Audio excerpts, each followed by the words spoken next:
Parachute के नीचे गिर गए तो हमारी जान कैसे बचेगी, ये मैं आपको बताऊंगा। दोस्तों टेंशन मत लो, अभी बताऊंगा।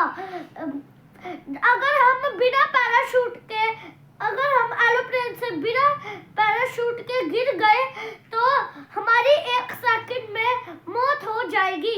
पहले आपने अगर आपने मार दी एरोप्लेन से छलांग तो पहले आपने देखना है जंगल कहाँ है, तो फिर पेड़ देखना है कहाँ है, फिर आपने पेड़ों की तरफ ऐसे करके अपनी बॉडी फैला लेनी है।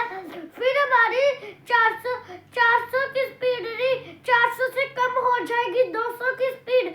फिर हमने सारे हाथों पैरों को ऐसे ऐसे करके अपनी बॉडी से ऐसे कर लेना है। फिर हमें अपने हेड को ऐसे करके प्रोटेक्ट करना है और पेड़ों पे गिर जाना है। और हमारी पेड़ की टालियां थोड़ी थोड़ी खरोंचे आएंगी और थोड़ी थोड़ी खरोंचे आएंगी और आपकी जान बच जाएगी। बाय।